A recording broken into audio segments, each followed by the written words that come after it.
کبھی کبھی ایسا بھی ہوتا ہے کہ آگ کہیں اور جل رہی ہوتی ہے اور دعا کہیں اور چمکتا دکھائی دیتا ہے۔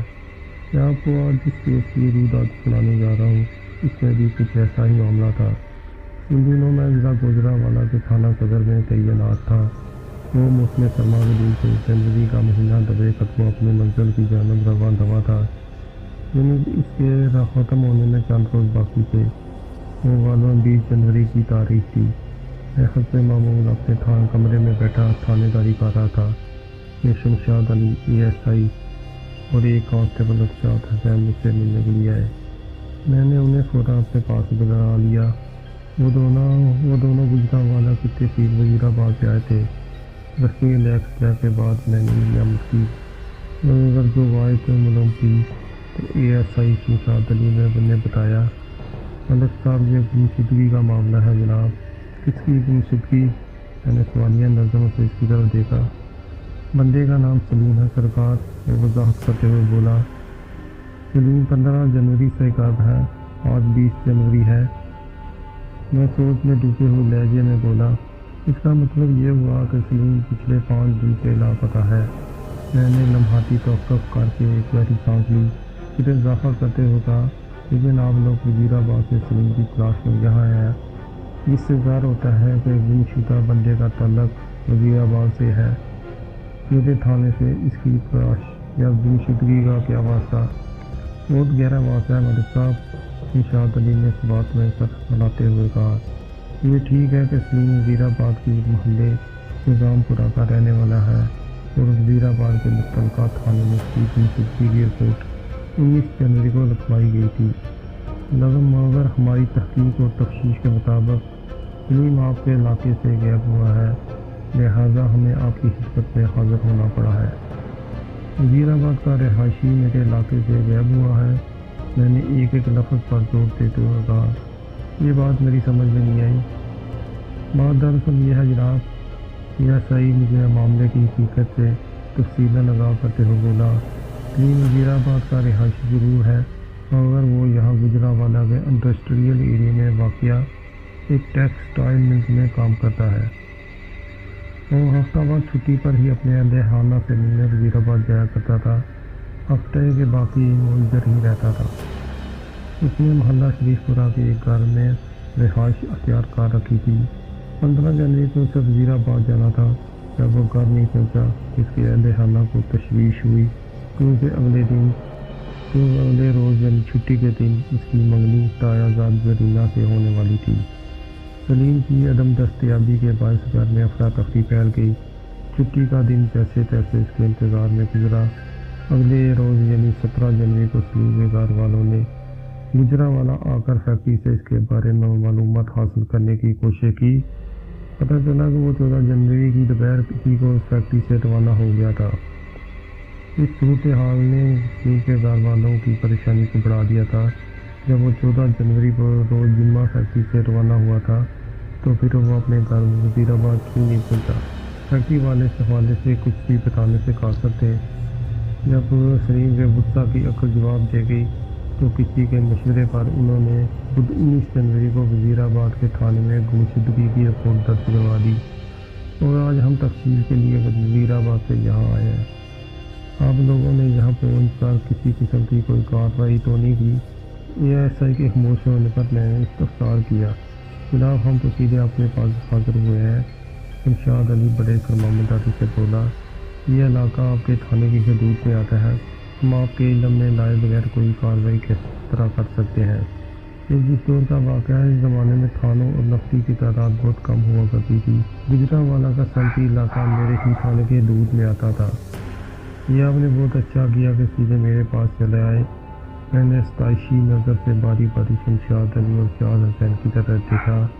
فکر مند ہونے کی ضرورت نہیں، آپ کا گمشدہ بندہ سلیم میرے ہی علاقے میں کہیں پر موجود ہے تو میں اسے ضرور ڈھونڈ نکالوں گا۔ بہت بہت شکریہ ملک صاحب، شمشاد علی جلدی سے بولا۔ ہمیں آپ سے ایسے ہی تعاون کی امید تھی۔ میں آپ لوگوں کی امیدوں پر پورا اترنے کی کوشش کروں گا، میں نے تسلی آمیز لہجے میں کہا۔ آپ مجھے گمشدہ سلیم کے بارے میں سب کچھ تفصیل کے ساتھ بتائیں تاکہ میں اس کی تلاش کے لیے مؤثر پلان بنا سکوں۔ ASI نے تاجدی انداز میں گردن ہلائی اور ٹھہرے ہوئے لہجے میں مجھے حالات و واقعات سے آگاہ کرنے لگا۔ میں اس کے بیان کا خلاصہ آپ کی خدمت میں پیش کرتا ہوں تاکہ آپ اس کیس کے پس منظر سے اچھی طرح آگاہ ہو جائیں۔ جیسا کہ آپ کو معلوم ہو چکا، گم شدہ نوجوان سلیم کا تعلق وزیر آباد کے ایک محلے نظام پورہ سے تھا۔ وزیر آباد کو ضلع گوجرانوالہ کی تحصیل کا درجہ حاصل تھا اور یہ دریائے چناب کے کنارے واقع تھا۔ وزیر آباد کی چھریاں اور چاقو پورے ملک میں مشہور تھے۔ سلیم کی عمر 25 سال کے آس پاس تھی۔ وہ گندمی رنگ کا حامل ایک درمیانہ قد شخص تھا۔ اس کی فیملی وزیر آباد میں آباد تھی، جبکہ وہ رزق روزگار کے سلسلے میں گوجرانوالہ کے صنعتی علاقے میں آیا ہوا تھا۔ گوجرانوالہ ہی کے ایک محلے شریف پورہ میں اس نے عارضی رہائش بھی اختیار کر رکھی تھی۔ محلہ شریف پورہ مذکورہ ٹیکسٹائل مل سے زیادہ دور نہیں تھا۔ اس ملز کا نام سٹار ٹیکسٹائل ملز فرض کر لیتے ہیں۔ سلیم اپنے والد کا اکلوتا بیٹا تھا۔ اس کا باپ شفیق کھیتی باڑی کے ذریعے اپنی روزی کماتا تھا۔ سلیم کی ماں کا نام حیات بی بی تھا۔ واقعات کے مطابق 16 جنوری بروز اتوار سلیم کی اپنی تایا زاد زرینہ کے ساتھ منگنی ہونے والی تھی۔ زرینہ محلہ نظام پورہ میں اس کے پڑوس میں ہی رہتی تھی۔ سلیم کا بتایا حنیف وزیر آباد کے مین بازار میں کپڑے کی دکان کرتا تھا، جس سے اچھی خاصی گزر بسر ہو جاتی تھی۔ زرینہ کی ماں جنت بی بی ایک فربا اور بیمار عورت تھی۔ زرینہ بھی اپنے والدین کی اکلوتی اولاد تھی اور اپنی آنکھیں بند ہونے سے پہلے جنت بی بی اس کو خوشی رخصت کر دینے کی خواہش رکھتی تھی۔ حاصل شدہ معلومات کے مطابق سلیم کو اس ہفتہ 15 جنوری فیکٹری سے چھٹی کر کے سیدھے اپنے گھر وزیر آباد پہنچنا تھا، جہاں اگلے روز یعنی اتوار 16 جنوری کو اس کی منگنی کا پروگرام طے تھا۔ مگر وہ اپنے گھر نہیں پہنچ سکا تھا، جبکہ فیکٹری والوں کا بتانا یہ تھا کہ وہ جمعہ 14 جنوری کو دوپہر ہی کو چھٹی کر گیا تھا۔ میں نے یہ تمام تر معلومات اپنے ذہن میں محفوظ کی اور وزیر آباد کے ASI شمشاد علی سے پوچھا، تم لوگوں نے گمشدہ سلیم کے حوالے سے پوچھ تاچھ کی ہوگی اور اس کی گمشدگی کے بارے میں کیا کہتے ہیں؟ ہم نے ہر زاویے سے ان سے ڈھیروں سوال پوچھے ہیں، شمشاد علی نے جواب دیا، مگر وہ اس سلسلے میں کچھ بھی بتانے سے قاصر ہے۔ کیا پہلے بھی وہ کبھی اس طرح بغیر بتائے گیا ہوا تھا؟ نہیں جناب، ASI نے نفی میں گردن ہلائی۔ سلیم کے گھر والوں کے مطابق اس نوعیت کا واقعہ پہلی بار پیش آیا تھا۔ سلیم کی کسی سے دشمنی وغیرہ کے بارے میں وہ کیا کہتے ہیں؟ میں نے گہری سنجیدگی سے سوال کیا۔ جناب، سلیم کے بارے میں ادھر وزیر آباد میں تو بہت اچھی اور تسلی بخش رپورٹ ہے۔ آج تک اس کا کسی کے ساتھ کوئی بڑا جھگڑا یا پھڈا نہیں ہوا۔ جب سب کچھ ٹھیک ٹھاک ہے تو پھر یہ بندہ کہاں غائب ہو گیا؟ میں نے سوچ میں ڈوبے ہوئے لہجے میں کہا، کہیں سے کوئی حادثہ تو نہیں پیش آ گیا؟ ہاں، ایسا ہو سکتا ہے۔ وہ تائیدی انداز میں گردن ہلاتے ہوئے بولا، ہم نے تمام حالات آپ کو بتا دیے ہیں ملک صاحب۔ بندہ آپ کے تھانے کی حدود میں غائب ہوا ہے، اس لیے اس کی تلاش اور بازیابی کے سلسلے میں بھی آپ ہی ہماری مدد کریں گے۔ بے شک میں آپ لوگوں کی ضرور مدد کروں گا، میں نے بڑے اعتماد سے کہا۔ یہ در حقیقت پولیس ڈپارٹمنٹ سے تعاون ہوگا۔ آپ لوگوں کے پاس سلیم کی کوئی تصویر وغیرہ ہوگی؟ یہ ایسا ہی اپنی پیشانی پر ہاتھ مارتے ہوئے بولا، میں بھی کیسا پاگل ہوں، سلیم کا فوٹو ساتھ لے کر آیا ہوں اور ابھی تک آپ کو دکھایا ہی نہیں ہے۔ پھر وہ اپنے تھیلے میں سے ایک ڈائری برآمد کرتے ہوئے جلدی سے بولا، بالکل سلیم کی تصویر ہے جناب۔ ڈائری میں سے اس نے ایک تصویر نکال کر میری جانب بڑھاتے ہوئے کہا، یہ دیکھیں ملک صاحب، اس تصویر میں سلیم بھی ہے۔ میں نے مذکورہ تصویر اس کے ہاتھ سے لے لی اور بغور اس کا جائزہ لینے لگا۔ وہ ایک پورٹریٹ فوٹو تھا جس میں 2 افراد نظر آ رہے تھے، ایک گھنگریالو بالوں والا اور کلین شیو اور دوسرا داڑھی والا۔ میں نے تصویر کا معائنہ جاری رکھتے ہوئے ASI شمشاد علی سے سوال کیا، ان میں سے سلیم کون ہے؟ وہ جس نے کلین شیو کر رکھی ہے وہ سلیم ہے، اور سلیم کے ساتھ یہ دوسرا داڑھی والا جوان کون ہے؟ میں نے اب کی بار ASI شمشاد علی کی آنکھوں میں دیکھتے ہوئے پوچھا۔